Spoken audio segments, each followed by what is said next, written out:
Hello guys, it's Teenage DC Fan back with another video, and in today's video I will be reviewing the Death of Superman animated movie. So first off, I would just like to say how comic accurate this thing is. So this is, the Death of Superman is one of the few comics that I've actually read before, because for some reason they have it at my school library, which is kind of weird, but at the same time cool, because I got to read it. So yeah, this is really comic accurate. Like the fight, whole fight with Doomsday, and then in the comic they had the Justice Society of America, but in this movie they just had the regular Justice League. But that was like fine, not too much of a change. It's actually a change for the better because if they put in the Justice Society of America, it just wouldn't make sense because then they would have to introduce all the characters and stuff like that. So yeah. And this is going to be a shorter review than, like, for example, my Aquaman review. And just so you know, this will have spoilers. Every one of my reviews will have spoilers. Some of them I'll like put spoilers in the title. Some of them I won't. But yeah, so anyway, I'm going to go over the characters first. So I'll start with Lois. This was such a good interpretation and representation of Lois Lane. Like, it really got down to like the reporter's side of her and like her relationship with Clark. And I like that at the beginning of the movie, she and Clark were already dating, but she didn't know that he was Superman.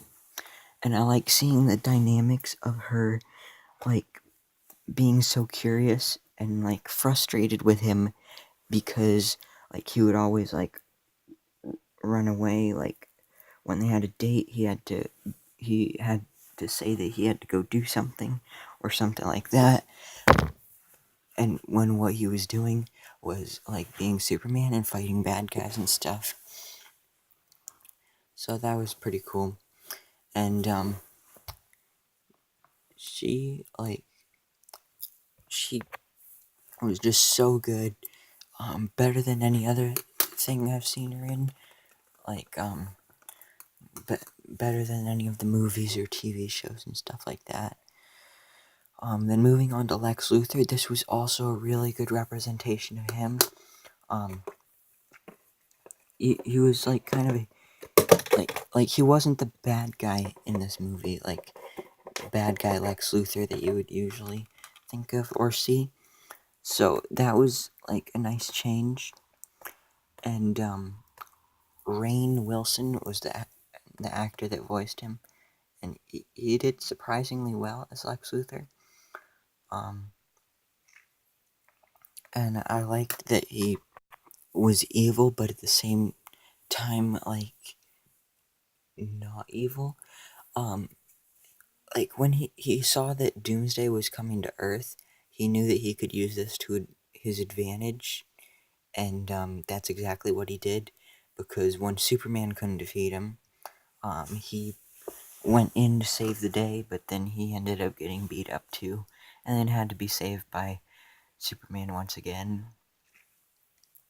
And moving on to Doomsday, I really like the design of Doomsday in this movie, and real quick, I'll show you what he looked like. Yeah, so that's what he looked like, and I also like that he like started out in the suit thing, and then like throughout the battle, like it just got ripped apart and stuff, and then you saw his true form. And this was a really cool scene when he was like on fire and stuff too. Then with like Superman or like Clark Kent, I really liked the way that they did this character in this movie. And another thing I'd like to note is that the chemistry between Clark and Lois in this movie was so good, and one of the reasons for that is because the actor and the actress that were voicing them are actually married in real life, so that kind of helped out with that too. And Superman, he's always like fighting for the people and stuff, and always got to save people and stuff, and that was portrayed really well in this movie. And I know I haven't really gone into too much detail, but I'm just gonna move on to the post-credit scenes. So the post-credit scenes set up for the next movie, which is Reign of the Supermen, which I will be doing a review for soon as well. And there's actually kind of 4 scenes, one for each of the Supermen. So the first one, you see Superboy. He broke out of his containment cell thing at LexCorp because LexCorp created him. And then the next one, you see the dude that's gonna be Steel. He was some kind of doctor, but he was like building the suit. Then next you see the Eradicator. He's at the Fortress of Solitude. He actually like creates the Fortress of Solitude. And then you see Cyborg Superman coming back from space because he's no, not John Jones. That's Martian Manhunter.